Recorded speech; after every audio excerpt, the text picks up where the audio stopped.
What's happening? It is Wednesday, August 4th, 2021. This morning, we're going to talk about something everybody has probably had happen to them. So you are out purchasing something and you interact with a salesperson and you give them the reason that you're not necessarily ready right at that moment, or you give them the reason that you're not going to buy something, and they start to interact with you on why you are incorrect, or they try to overcome your objections, if you will. So that's what we're going to talk about today. I think this is going to be a good one. It's going to be one that helps you be able to avoid this interaction itself. The way that this all goes down is completely wrong. I'm going to explain that to you this morning. Let's get started.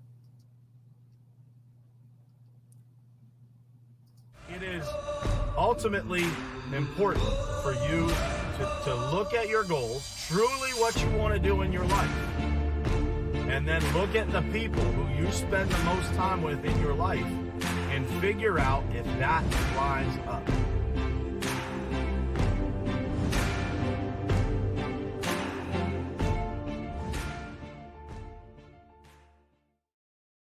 All right, what's happening, guys? Good morning to you and happy Wednesday. Hope you guys are doing awesome. It's a beautiful day here in Pittsburgh. I got a little bit of a late start this morning, man. I wasn't feeling too good last night. Feeling a lot better this morning. Still not 100%, but feeling a lot better. So appreciate those who knew that I wasn't feeling too well checking in on me last night. But at any rate, we're going to jump right in this morning. We're going to talk about overcoming objections. You guys, everybody that's been in sales has heard those terms, overcoming objections. I have a little bit of a different take when it comes to, the concept on overcoming objections. I'm going to share that with you guys this morning because I think it is, I think it's a better perspective, for lack of a better word, a better look at, this whole idea of, when you're trying to buy something or in the case that you're a salesperson, you're trying to solve a problem for somebody. You're actually trying to sell them something. And you get into this place where, everybody's not on the same page and you have to, quote unquote, overcome somebody's objections. I'm going to give you a different look on that, a different angle to kind of, look at that whole idea of not being on the same page in the first place. So, but as always, I want to start by saying good morning to some folks. What's happening, Rick? Good morning, Daniel Good, David Martin, Ed, Tammy, Glenn, and Curtis. Good morning to you guys. Thank you guys for being here. Sharif, good morning to you. Jared Bird, good morning to you, brother. Thank you guys for being here. I appreciate you all. So, in the world of sales, I think that, one of the things that you'll see in sales training extremely often, you see it almost in every single sales training, is this idea of overcoming objections. And it's a necessary conversation to have when you're talking about sales interactions, because there are going to be objections, right? Of course, there's going to be objections that people have at times about why they're not ready at that moment, why they're not interested, why they don't have time to talk to you. There's going to be a lot of objections. And so, some of those objections are going to come when people are not prepared, right? When the person that you're talking to is not prepared to have the conversation. So, for example, if you're cold calling somebody, if you're reaching out to them out of the blue, they may have some objections because they may not be ready for your phone call. And those are pretty easy to overcome because typically, generally speaking, they are not necessarily even real answers, right? They're just something that somebody's been programmed to get somebody off the phone. So that's kind of one category, right? But when it comes to the actual sales interaction and the sales process, I want to share with you guys a different perspective, a different opinion on the idea of overcoming objections. And so I would challenge you to think this, when somebody objects to something late in the sales process, late in the conversation of you, trying to help them understand why the solution that you have would solve a problem for them, I want you to think about what that actually means. So the typical sales process, just for those who may not be in sales or those who may be in sales and don't follow this type of process, is, you're going to meet somebody. You're hopefully in that first interaction, you're going to set up some sort of meeting or a formal discussion where you're going to have the opportunity to ask questions and kind of inquire about why somebody might be looking for the type of solution that you have, right? When you get into that discovery process, when you get into the process of asking questions, your job as a sales professional is to uncover more information than anybody else would ever uncover from this particular person. And so what that does through asking questions is it helps you be able to paint the picture, to be able to actually provide the solution that solves their problem. Because if you don't ask enough questions, you couldn't possibly know what their problems are. So I want you to think about that for a minute. Are you asking enough questions to discover really what's going on with this customer, right? Really what's going on with this prospect, really what's going on with this person. And so what I tell our team is, our job is to not just ask questions about the business and to be extremely prepared and knowledgeable about that business so that we're able to ask the right questions, but to ask questions about that person, about their career, about the company that they work for. Our job is ultimately to paint a beautiful picture of exactly who this person is to ourselves, right? So that we can actually understand how is the best way to solve their problem. What is the best approach to digging in and solving this person's problem? And so the more questions we ask and the better questions we ask and the better listeners we are after we ask those questions, the more quality answers we're going to get. And that, by the way, guys, the more quality answers you get, the deeper your connection gets with that person. Because again, I say this all the time, but very few people in the world actually listen in today's world. And so it's very important for us to understand that we have to ask quality questions and we have to really genuinely listen to be able to solve somebody's problems, right? And when we go into that meeting prepared and we go into that meeting with a ton of knowledge about the company, about the person, about maybe some of the challenges that we think might exist there, we have a crazy ability to be able to solve those problems. Now, with that said, we're going to go back after that. So you've met the person, you've asked a lot of questions. You're typically going to put together some sort of proposal. It's a little bit different by industry and by the way that the sales process works for you specifically, but this is generally speaking the same process. You're going to put together a proposal of how you believe their problems will actually get solved, right? So when you think about, the problems that might exist and you put together a solution for it, your job by presenting that solution is to present the solution that you have and the problem that it will solve. The solution that you'll have and the problem that it will solve, right? And as you do that, as you go back and forth and you actually explain why you're recommending what you're recommending, becomes very easy for somebody to take that back to the conversation that you had, the problem that they expressed that they had, and the solution that you are presenting to solve it. Now, through that entire process, you should be explaining things in a high level of detail that gives them an immense amount of comfort in the fact that you have the ability to solve their problems.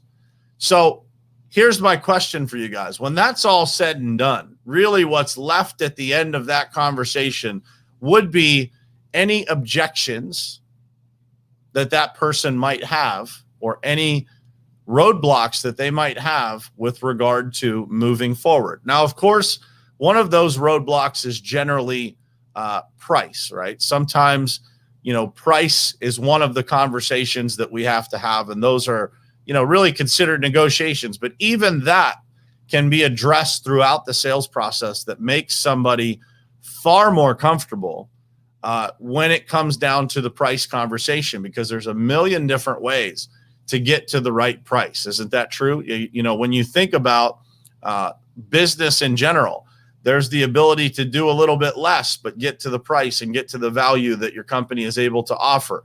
There are terms. Maybe it's that they don't have the money all at one time and they want to pay it over a period of time. Different businesses have different solutions to that problem. But with that said, let's take price out of the equation. All of the other things that could possibly come up, isn't it true that the best salespeople actually address those problems throughout the process? They actually ask quality questions that might lead them to not having those objections in the first place. And I'm going to give you an example of one that I just talked to somebody about last week, right? This person is selling residential driveways in our industry, right?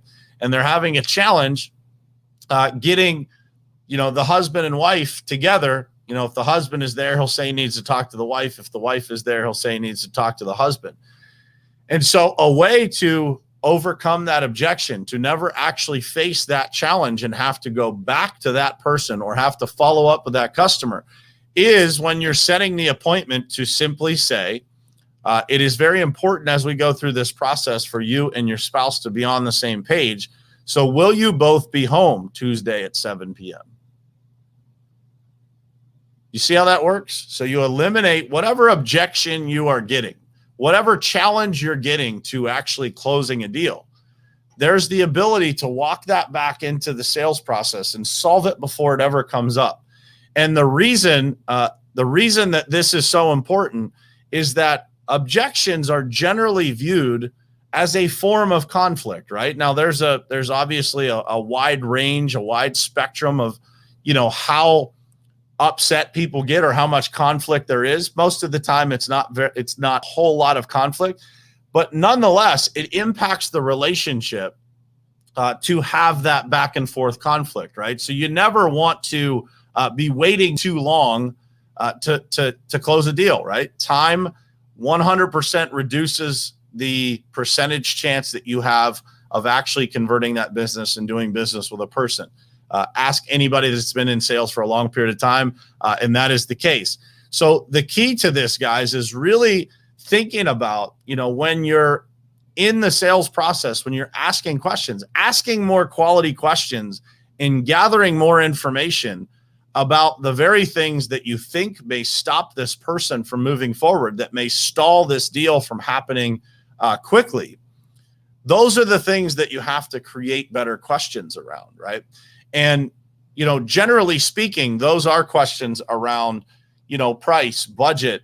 What are they looking to get out of the deal? What do you need to make clear in order for their barriers to go down? Because as they get to know, like, and trust you, it becomes very easy for a customer to see, as Brett said, to see the value, right? When you build enough value, guys, price is never the issue. So it is about spending the time to uncover to them what is actually valuable so that you can understand that and you can present a solution that is the direct medicine to their problem. I want you guys to think about that. When you're in a transaction, when you're in a sales interaction, when you're trying to present the solutions that your company is able to offer somebody that will actually solve their problems. Have you ever left a transaction? Have you ever left an interaction where you knew that your product would solve the problem for that person, but they did not move forward with purchasing? And so it's very important when that happens to you. It's very important for you to analyze what that conversation looked like, how it was structured. Did you ask enough questions? Did the prospect do enough talking, or were they kind of closed off? Were you unable to open them up?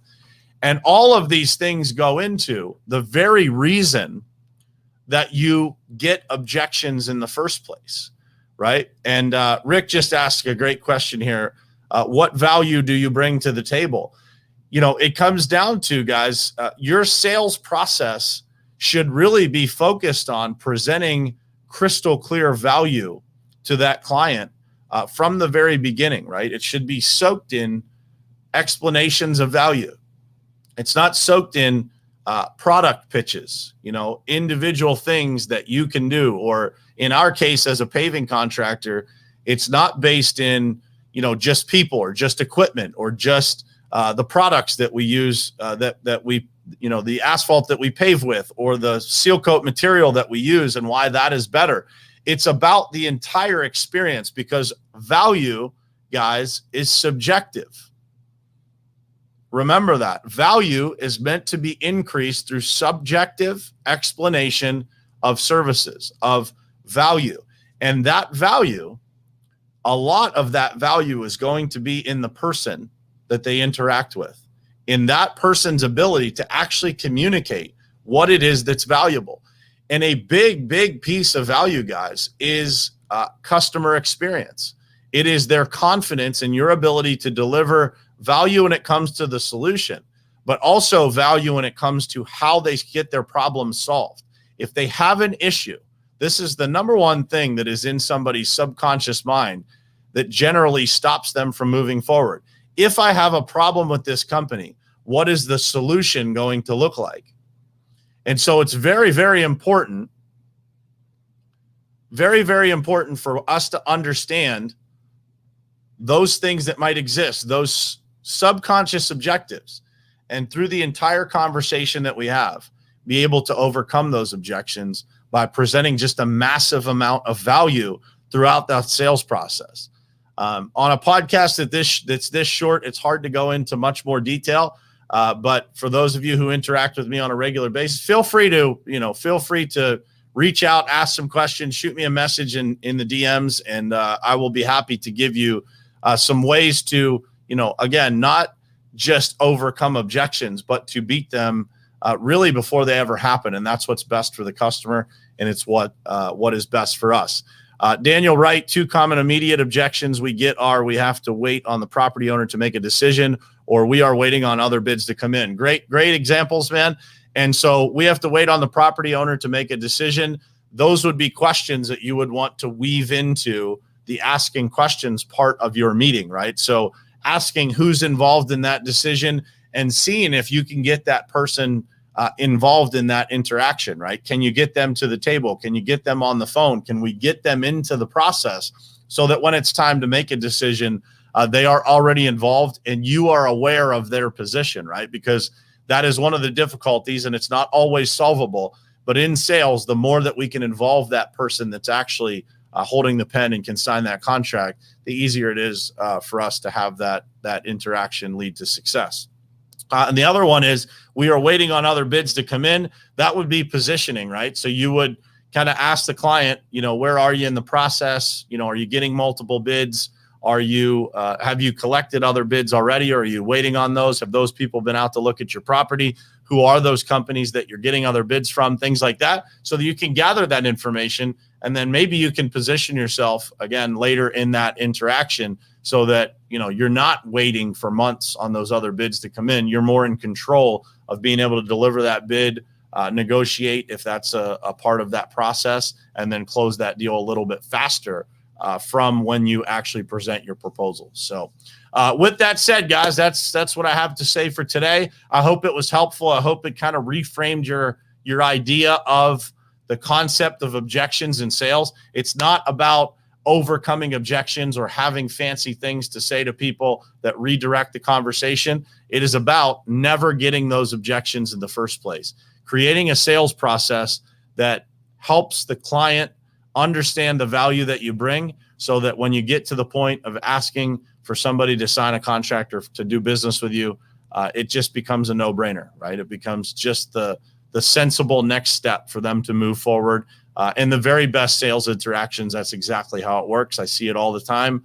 And I hope that you guys are able to create that and kind of reframe your thinking around the idea of objections from this conversation. So wish you guys an awesome Wednesday. Thank you guys for being here. I love spending time with you guys in the morning, and I will see you again tomorrow morning, same place, same time, right here on Morning Perspective. Love you guys. Thanks for being here.